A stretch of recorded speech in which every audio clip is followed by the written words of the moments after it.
Eu estou pela linha telefônica com o senador Alessandro Vieira. É a nossa entrevista a partir de agora. Entrevista. Senador Alessandro Vieira, muito obrigado mais uma vez por nos atender. Muito bom dia. Bom dia seus ouvintes, Narciso. Meu caro senador Alessandro Vieira, como é que o senhor avaliou o seu papel aí durante as duas primeiras sessões do Senado, em que houve aí a eleição do novo presidente, o Davi Alcolumbre? Bom, nós tínhamos uma clareza de que para você continuar dando seguimento a essa onda de renovação que o Brasil escolheu, era importante impedir que Renan Calheiros voltasse a ter uma posição de comando, onde ele pudesse fazer aquilo que ele faz há 30, 40 anos na vida pública. Forçar os governos em seu interesse pessoal, dificultar as pautas nacionais, dificultar o combate à corrupção, impor uma forma de mandamento mais típica dos coronéis, antigos coronéis nordestinos, da política nordestina, e fomos bem-sucedidos nessa estratégia que foi construída por diversos parlamentares e lideranças aqui em Brasília. O Davi era o único nome viável a derrotar a chegada do Renan Calheiros à presidência? Sim, essa não é a visão do senador Alessandro, que está chegando agora aqui, tem 3, 4 dias de trabalho. Tasso Gereissati, Álvaro Dias, Simone Tebet, Otto Alencar, enfim, figuras que estão aí nesse cenário há muitos anos, tiveram a mesma compreensão que a gente teve. Então, era o caminho a ser seguido. O senador Davi assumiu uma série de compromissos, como, por exemplo, a implantação do voto aberto, cujo pedido de resolução foi subscrito pelo senador Lazier, já está com pedido de urgência para apreciação imediata. E a gente vai nessa forma avançando a democracia, removendo o entulho que por muito tempo criou obstáculos para que as coisas acontecessem como o Brasil precisa. Logo ali após a primeira votação e no momento da apuração, houve a constatação de uma tentativa de fraude ao processo de votação ali no primeiro instante. Como é que o senhor se sentiu após constatar essa situação? E queria saber se você já tem a informação de quem foi o senador que fez essa tentativa. Já cobramos as imagens e a necessidade de que se faça uma apuração rigorosa com relação a isso, mas a casa tem instrumentos próprios para isso, tem um conselho de ética para isso. A sensação que você tem é de concretizar ali uma percepção que é da sociedade, que nós ainda temos políticos na mais alta casa legislativa que não tem limites, que não tem qualificação moral, que não tem ética, e que se dispõe a fazer um espetáculo daquele nível de ridículo, que efetivamente um senador da República se deu o direito de colocar 2 cédulas na urna, de forma dissimulada. Então é uma coisa fora do normal e que ensejou aquilo que o Brasil acompanhou. Na verdade, ao final de tudo, 3 ou 4 senadores de primeiro mandato, eu, Leila, aqui do Distrito Federal, o capitão Stevenson, do Rio Grande do Norte e outros tantos, Nelsinho Trade, do Mato Grosso do Sul, assumimos o controle praticamente da mesa para garantir que 81 cédulas fossem entregues aos senadores e a apuração pudesse ser feita. É lamentável, mas de toda forma é uma sinalização de que nós temos hoje gente que não aceita essa malandragem da velha turma. Naquele momento vocês visualizaram qual foi o senador que fez isso? Não foi possível visualizar. Foi possível visualizar que o beneficiário era Renan Calheiros. Era isso que eu ia perguntar. Sim, o beneficiário era Renan. É uma manobra que tinha o objetivo de tumultuar o processo, porque naturalmente na contagem você teria a percepção de que tinha uma cédula a mais, não tinha. É mais uma tentativa de criar um tumulto e talvez forçar o uso das urnas eletrônicas que tinham sido preparadas pelo time vinculado ao Renan. Não permitiu por motivos óbvios.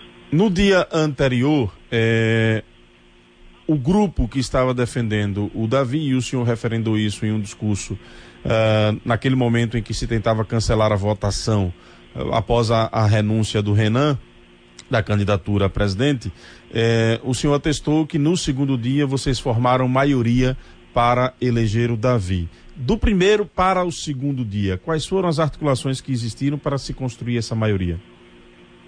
Foi construída em uma reunião de lideranças a consolidação da candidatura do Davi com o apoio de Álvaro Dias, Tasso, Simone Tebet e, enfim, Major Olímpio, que eram candidatos que tinham seu nome à disposição, são candidatos legítimos, notórios na política, mas que compreenderam, como a gente já tinha compreendido, que o caminho para derrotar esse grupo histórico do PMDB do Senado, que acumula dezenas, talvez chegue a casa da centena de processos na Justiça, é o grupo de Sarney, é o grupo de Jucá, Eunício, Jader Barbalho, e era necessário unir forças para fazer aquilo que durante 30 anos não se conseguiu fazer aqui em Brasília, afastar essas pessoas do poder.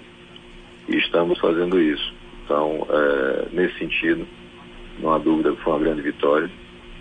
E é preciso, claro, compreender que o senador Davi vai ser fiscalizado, vai ser cobrado, para que possa dar cumprimento aos compromissos que assumiu e garantir para o Brasil um Senado da República mais legítimo e transparente.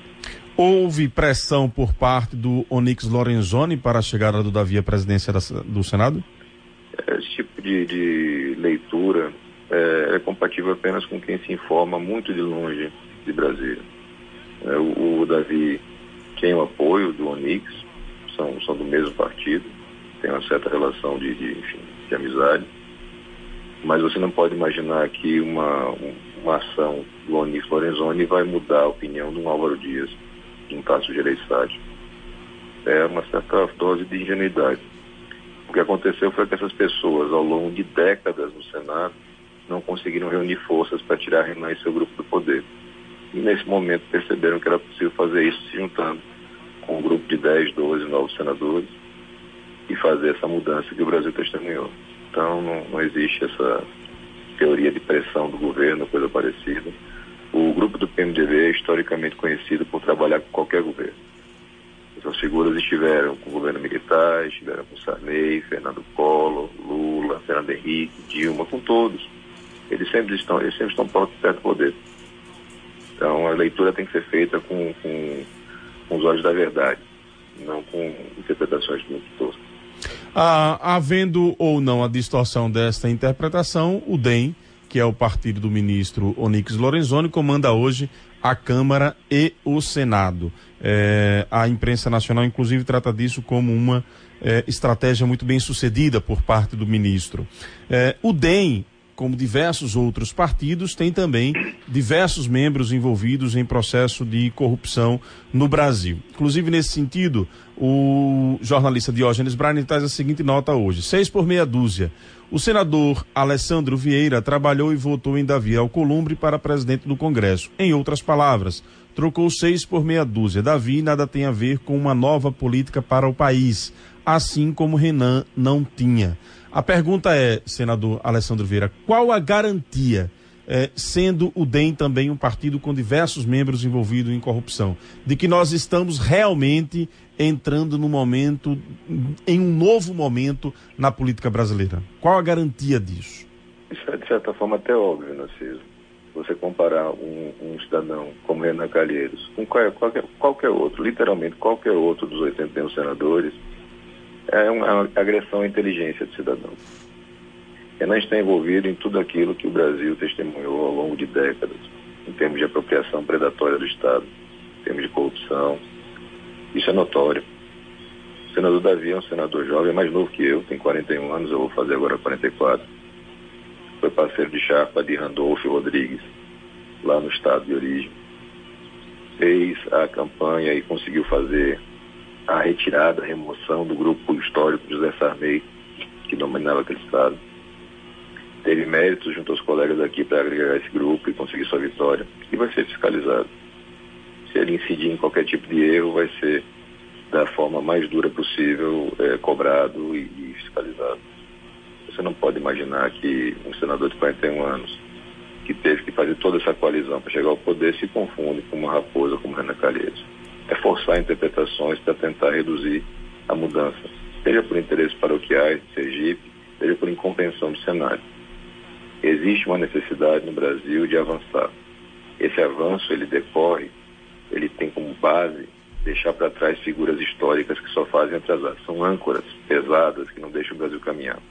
Renan Calheiros é uma dessas âncoras e a movimentação feita aqui no Senado rompeu essa corrente e deixou essa âncora para trás. Nós temos a participação de um ouvinte com um questionamento ao senador Alessandro Vieira. Professor Sérgio Ricardo, vamos ouvir. Bom dia, Narciso. Aqui quem fala é Sérgio Ricardo. Gostaria de fazer uma pergunta ao senador.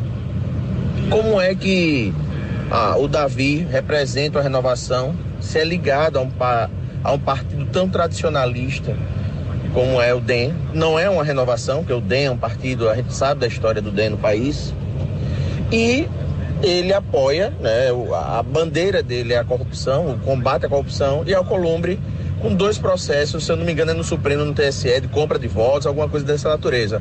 Eu gostaria que o senador se posicionasse em relação a isso e falasse a nós sobre essa renovação com tudo isso. Um partido tradicional e responde no processo.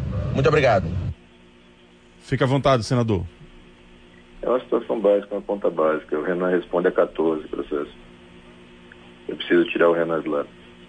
O ex-primeiro-ministro da Inglaterra, Winston Churchill, que é uma figura histórica da política mundial, ele tinha uma frase que era mais ou menos a seguinte: se Hitler invadir o inferno, eu vou apoiar o capeta. Era mais ou menos isso que ele falava, num tom, claro, muito mais bonito que os ingleses falam bonito, né? É bem básico isso da política. Você tem que fazer o Brasil avançar. É evidente que é muito mais fácil fiscalizar, evitar qualquer tipo de equívoco por parte do Davi, do que seria com parte do Renan. Renan comanda Brasília há 20, 30 anos. Ele tem infiltração nos tribunais superiores, ele tem infiltração em procuradorias da República, ele tem infiltração em toda a máquina burocrática do Brasil. Qualquer pessoa que tenha se dado ao cuidado de avaliar como as coisas acontecem no Brasil sabe disso. Quando você retira uma figura dessa do baralho, que não quer dizer que ele está morto de jeito nenhum. É um homem inteligente, é um homem altamente combativo. Ele vai passar os próximos anos tentando retomar seu espaço de poder, fazendo o que ele sempre fez. Mas a gente vai estar aqui vigilante para evitar que isso aconteça. Então é muito mais fácil você fiscalizar e garantir que o Davi dê apoio às pautas que nós desejamos. As últimas sinalizações dele foram nesse sentido. Dar andamento à pauta anticorrupção que o ministro Sérgio Moro está apontando. Fazer a transparência do Senado, garantir o voto aberto.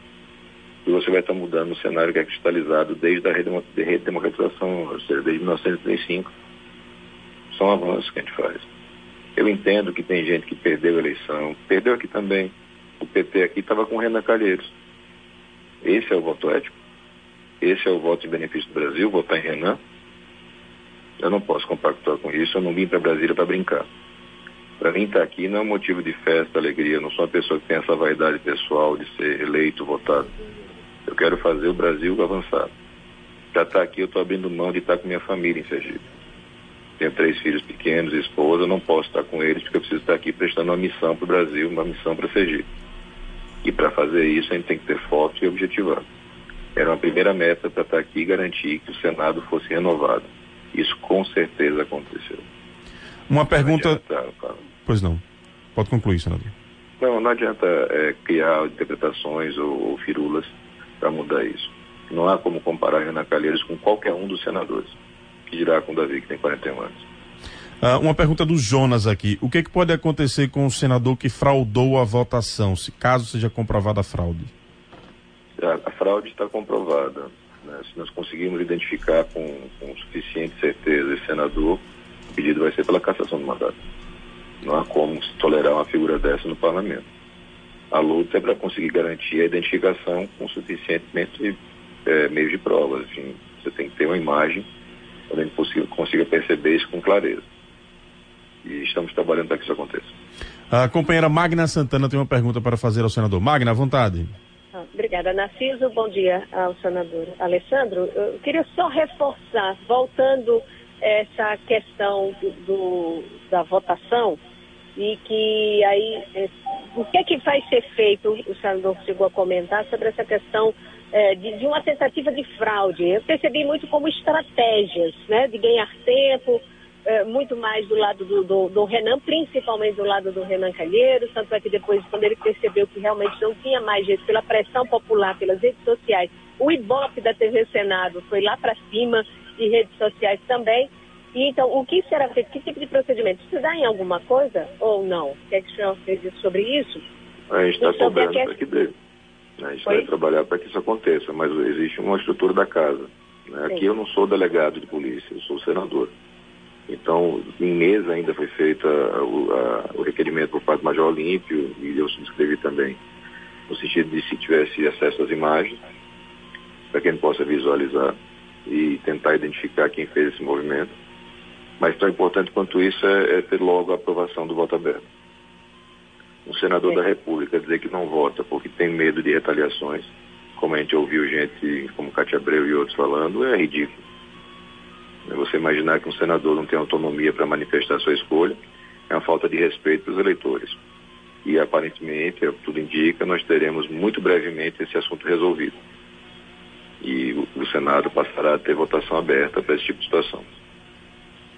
Bom, enfim, e voltando agora a essa questão da segurança pública, ontem no Café Por Isso eu fiz questionamentos da presença de um representante do governo do Estado nessa reunião, os governadores estavam presentes, e a importância disso. Por que considera a importância do Estado de Sergipe ter um representante lá, e por que não teve, e principalmente por conta dos índices que nós temos no Estado, lamentavelmente tão negativos em relação à segurança pública. O senhor cobrou tanto, defendeu isso, quis saber, e qual a sua expectativa em relação a esse plano, senador? O que nós mostramos, e para nós foi um motivo de surpresa e decepção, o Estado de Sergipe não mandar um representante para uma reunião desse porte. Eu faço uma referência simples, um comparativo simples. São Paulo mandou. Se eu não estiver enganado, o próprio governador de São Paulo estava aqui. São Paulo é um estado rico. São Paulo não tem um problema de violência tão presente quanto Sergipe, pelo contrário, é o mais seguro, ou o segundo mais seguro do Brasil. E teve o respeito, a compreensão da importância do momento, respeito ao cidadão do seu estado. O governador Belivaldo não teve. Não existe nenhuma justificativa para você não mandar um representante.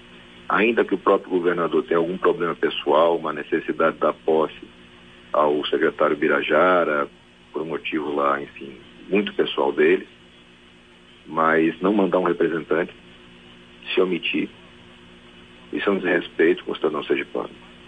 Isso é fazer politicagem. Porque estava num palanque de oposição a esse governo que foi eleito, legitimamente eleito, vai ficar com essa picuinha. Já é a segunda ou terceira reunião onde se ausenta. Depois, com que cara vai chegar em Brasília aqui para pedir por Sergipe? Da minha parte, eu tenho conversado com todos, independentemente do partido. O esforço tem que ser feito em prol de Sergipe. Nós precisamos garantir que Sergipe receba recursos, nós precisamos garantir que Sergipe tenha prioridade e atenção para questões como a da violência. Por motivos óbvios, Sergipe é um dos mais violentos do Brasil. E se receber atenção, se tiver recursos, tem condição de reverter essa situação, porque os policiais de Sergipe são de alta qualidade. Nós temos um bom Tribunal de Justiça, um bom Ministério Público. Mas falta o Executivo fazer seu dever de casa. Descer do palanque e assumir com humildade que precisa de parceiros. Estamos de portas abertas aqui, eu tenho mantido a mesma rotina de mandar mensagens, de telefonar, mas o governo quer tratar isso como se fosse aquela pataquada ainda de palanque. Então eu vou formalizar por ofício uma solicitação de audiência com o excelentíssimo senhor governador do estado, para que a gente possa tentar construir soluções para o caos fiscal sergipano, para a violência que assola, para essa saúde que está abandonada. E o tempo passa, as coisas não acontecem e pessoas morrem. Isso é ser extremamente irresponsável. Profissionalmente eu tive contato com o Belivaldo ao longo de muitos anos. Para mim é uma surpresa essa postura.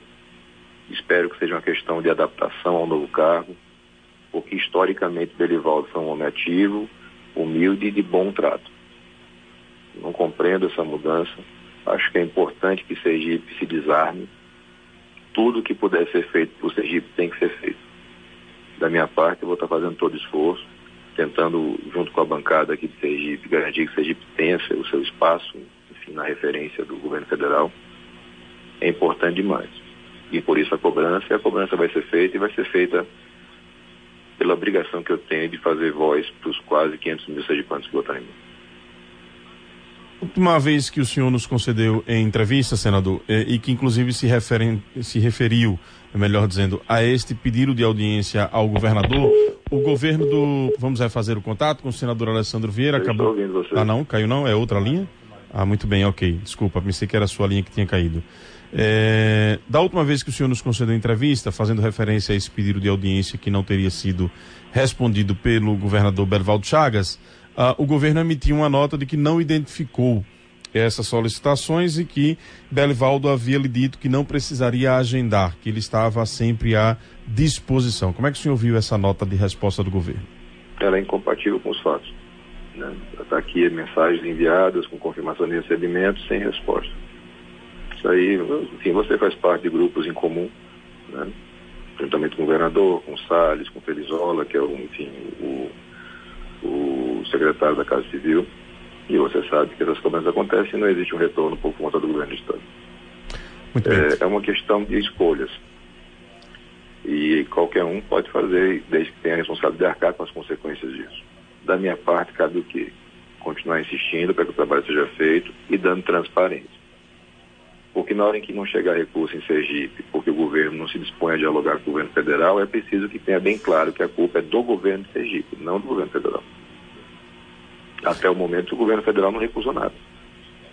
Você tem vários estados grandes, ricos, que estão aqui tentando fazer ajustes, por exemplo, para que possam ser incluídas num programa de recuperação fiscal que está sendo desenhado. Essa mensagem eu mantei detalhadamente para o secretário Felizola. Olha, existe aqui uma perspectiva, as regras atualmente que estão aqui na mesa não contemplam Sergipe, mas a gente pode fazer um esforço político para que passem a contemplar. Traga seus técnicos para saber se isso é efetivamente interessante. Porque eu não posso assumir questões do executivo. Mas nós temos que ter uma parceria. Então, assim, o grande objetivo é construir coisas boas para Sergipe. Quem vive com cabeça em eleição só faz mal. Eleição vai ter daqui a 2 anos. Eu não sou candidato, Belivaldo não é candidato. A gente tem que trabalhar com o Sergipe. A gente teve recentemente demonstrações interessantes nesse sentido. O Edivaldo Nogueira, prefeito da capital, mostrou que dá para fazer diálogo político com opositores, com gente de partidos diferentes, conseguiu recursos para Aracaju. Então ele tem perto exemplos, ele pode seguir facilmente. Senador, inclusive nós trouxemos um exemplo numa análise no início do programa de hoje. Ano passado, o governo federal, ainda sob o comando de Michel Temer, fez um grande evento para lançar o SUSP, o Sistema Único de Segurança Pública. Efetivamente, após o lançamento, muita coisa não avançou. O fato de Sergipe não ter enviado representante a este evento de ontem, em que o ministro Sérgio Moro fez a apresentação de medidas, realmente compromete a relação de Sergipe com o governo federal? Você sinaliza o seu desinteresse. Né? E você sabe que nós não temos aqui um pote de ouro inesgotável. Os governos trabalham com prioridade. Se você não tem interesse, se você não tem condições de mandar um representante, e veja, eu não estou falando para o governador não, ele podia estar muito ocupado com coisas mais importantes, mas ele tem secretários, o chefe de polícia civil, comandante de polícia militar. 1000 possibilidades existem para você garantir que Sergipe tenha um espaço para entender o que está acontecendo. Uma frase que eu ouvi aqui uma pessoa do comando militar, que é um ditado antigo, diz que quem chega mais cedo bebe água limpa. Quem se movimenta, é proativo, consegue ter vantagem para o seu estado. A gente está tentando ajudar para que isso aconteça. O beneficiário vai ser o sergipano. Não é Alessandro, não é Belivaldo, é o sergipano comum que está aí sofrendo uma série de dificuldades. Um governo novo, onde você tem uma substituição de segundo, terceiro escalão, inclusive, coisa que não acontecia há mais de 20 anos, ele dá um mar de oportunidades para você tentar encaixar projetos positivos. Mas é preciso que as pessoas se mobilizem para trabalhar. Deixa a politicagem de lado. Hoje está marcada aí, hoje terça-feira não, na manhã, na quarta-feira, né? Está marcada a nova eleição dos demais membros da mesa diretora do Senado. Alessandro Vieira concorrerá a alguma posição na mesa? Isso depende da composição que está sendo feita aqui, não é uma coisa que tem uma atenção específica, não é um objetivo específico meu. A gente tem mais foco em projetos e iniciativas aqui no Legislativo, que ainda vai dando transparência conforme elas sejam mais concretizadas, é uma questão estratégica. Mas a gente tem coisas que já foram colocadas na mesa, que são objetivos para o Brasil, para Sergipe, e que a gente espera concretizar em breve. Se junto com isso surge algum espaço, em termos de mesa, em termos de mais acesso a espaços que garantam voz da Sergipe, eu vou estar lá participando, não tenha dúvida disso. Já está demonstrado, e foi bem rápido para demonstrar, que Sergipe tem voz. Sergipe não vai ficar escondido no fundo da sala, Sergipe não vai se aliar a gente que é notoriamente envolvido com crime, Sergipe vai ter uma voz ativa para fazer o melhor pelo Estado e pelo país. O senhor pretenderá não, que essa definição é coletiva, o PPS pretende lhe designar como líder do partido no Senado? Nós temos um debate sobre essa linha. Eu particularmente defendo que a líder seja a senadora Elisiane, que já tem um histórico parlamentar. Os outros senadores, que sou eu por Sergipe e Marcos Duval pelo Espírito Santo, são senadores de primeiro mandato e pessoas que não tinham militância política. Ele é um especialista em treinamento de ações táticas, enfim, ligadas à segurança pública, é o delegado de polícia de Sergipe. Então eu acho melhor que seja a senadora Elisiane. Mas essa construção ela vai ser feita conforme a dinâmica aqui da casa. A gente tem muita tranquilidade com relação a isso. Eu não estou atrás de espaço. E é para que o cidadão compreenda isso que está em casa, que até para mim, que estudei para, enfim, a parte política para fazer uma campanha, etc., cada espaço desse representa recursos para assessoria, cargos comissionados, etc. Numa conta assim bem grosseira, o senador tem no seu gabinete mais de R$200 mil para gastar de assessoria. Se ele passa a ser líder, são mais de 200. Se ele vai para a mesa, são mais de 200. E aí você vai somando valores astronômicos. Eu não tenho nenhum interesse nisso, não é um foco do trabalho, e é notório isso. A gente quer fazer o melhor trabalho possível. Se for para isso importante ocupar um espaço na mesa, a gente vai fazer, mas sem essa preocupação de cargos, sem essa métrica, que sempre foi uma métrica histórica, justamente dessa política quem está começando a derrotar.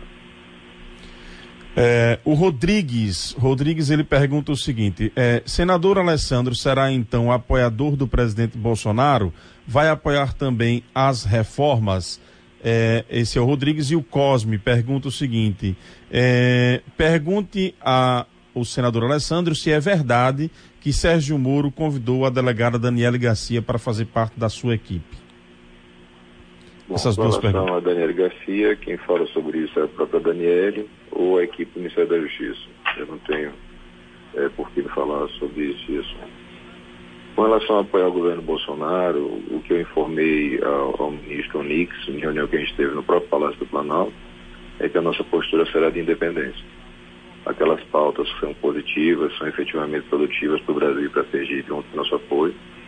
Aquelas que não sejam produtivas vão ser combatidas, sem nenhum tipo de dependência, vinculação ou subordinação ao Palácio do Planalto. Foi muito bem entendido, não há dúvida com relação à forma como vamos portar.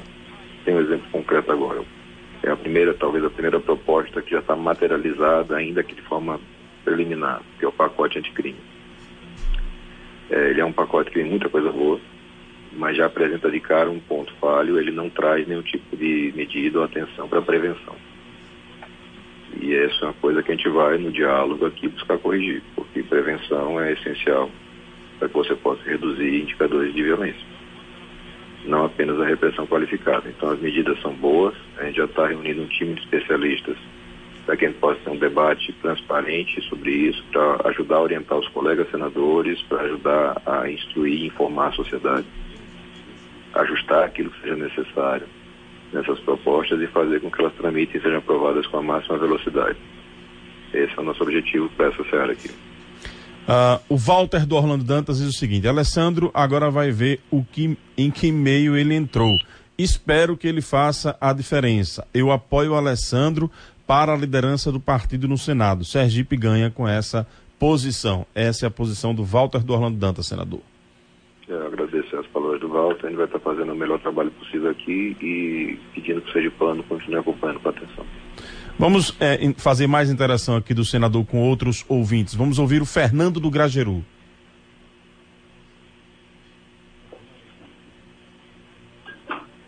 Fernando do Grajeru, vamos lá. Bom dia, ouvintes, e o senador Alessandro, eu queria saber a sua posição sobre a reforma da Previdência, que vai penalizar os trabalhadores, vão trabalhar muito mais, o trabalhador rural, e como é que fica a sua posição em relação à cobrança das dívidas bilionárias das empresas que devem ao INSS? Por que sobrecarregar os trabalhadores e não cobrar dos grandes empresários? Outra pergunta diz respeito a essa questão da venda das empresas estatais. O Brasil está entregando seu patrimônio a preços módicos para o estrangeiro. Como fica a nossa soberania? Obrigado. Senador Alessandro, fica à vontade. Na reforma da Previdência, a gente ainda não tem uma proposta do governo. Você tem várias ideias ventiladas em entrevistas, em matérias de jornal, algumas são contraditórias. Há quem fale em 5 ou 6 propostas que eles teriam na mesa para que o presidente escolha. Ele vai tratar disso quando chegar a proposta concreta.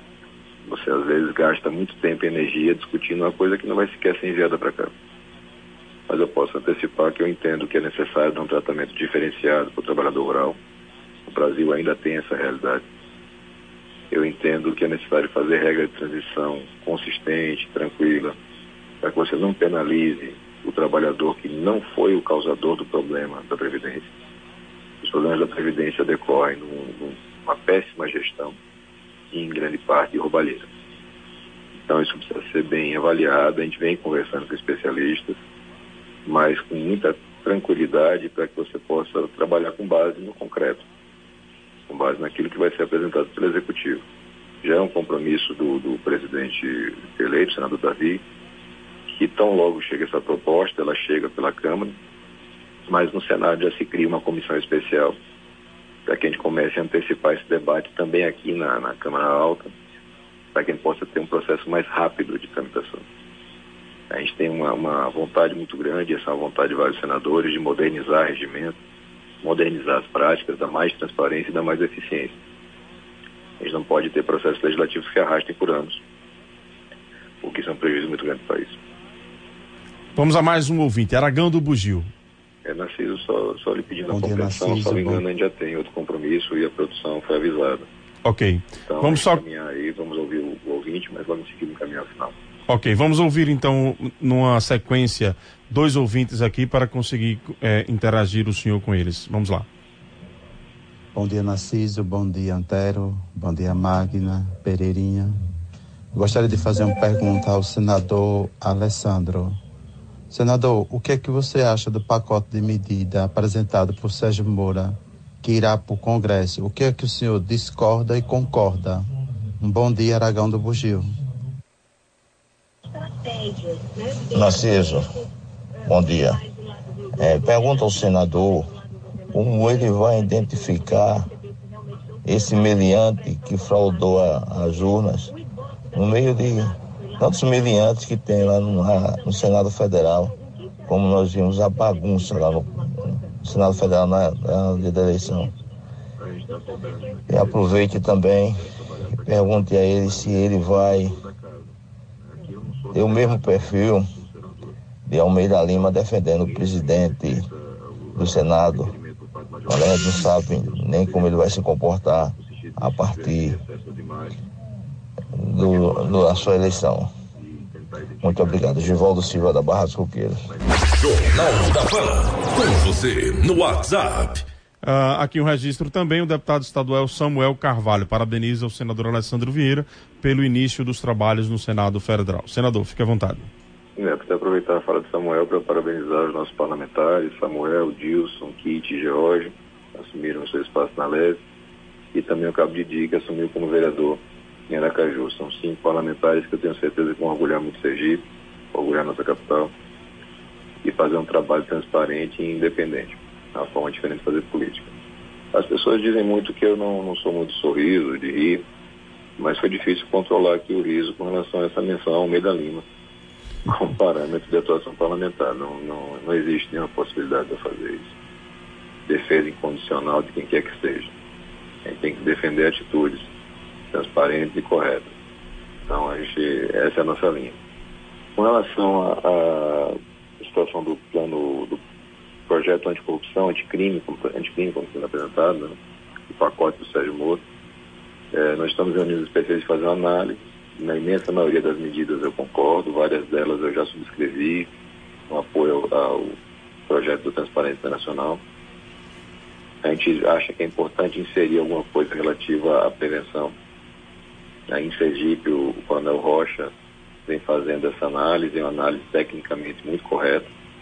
Você precisa cuidar da prevenção, não só da repressão. A gente pode ter uma análise com relação a prazos e forma de cumprimento. A minha concepção pessoal é mais dura do que aquela que está no projeto. Se dependesse da minha vontade, a execução provisória da pena deveria ser já a partir da condenação em primeira instância. Grande parte dos países democráticos funciona assim. Mas é preciso você construir condições para aprovação. A construção tem que ser coletiva aqui para que a gente tenha efetivamente leis no final do projeto. E elas sejam leis boas o suficientes para dar um impacto positivo na sociedade. Então o trabalho que vai ser feito com muita transparência. Vocês vão estar acompanhando passo a passo que a gente faz para que possa cobrar. É importante aprender a cobrar, a fiscalizar seus representantes. Ok. Senador Alessandro Vieira, muito obrigado. Atenção mais uma vez ao nosso trabalho. Espaço sempre à disposição. Ok, eu que agradeço. E numa outra oportunidade, com a liberdade maior de agenda, eu vou estar à disposição aí para, enfim, se for o caso, passar todo o horário do programa conversando com vocês. É sempre um prazer. Perfeito. É sempre uma grande repercussão sua passagem por aqui também. Diversos outros ouvintes aqui enviaram perguntas. Fica para uma outra oportunidade para a gente aprofundar esse debate com o povo. Se for o caso, pode fazer encaminhamento para a assessoria, que a gente faz questão de responder a cada um deles. Perfeito, encaminharei sim. Muito obrigado. Tá então o senador Alessandro Vieira, direto de Brasília, trazendo informações com relação à eleição da mesa diretora da presidência, né, do presidente do Senado, o Davi Alcolumbre. Ele disse que não há como comparar o Davi Alcolumbre, aliás, nenhum outro senador com o senador Renan Calheiros. Defendeu que realmente esta eleição foi uma renovação no Senado Federal e que irá fiscalizar a atuação do Alcolumbre para que aquilo que foi prometido seja efetivamente cumprido. Alessandro Vieira lamentou também, mais uma vez, a ausência do governo do estado numa solenidade de ontem no Ministério da Justiça, onde o ministro Sérgio Moro anunciou aí o pacote de medidas de combate ao crime no Brasil.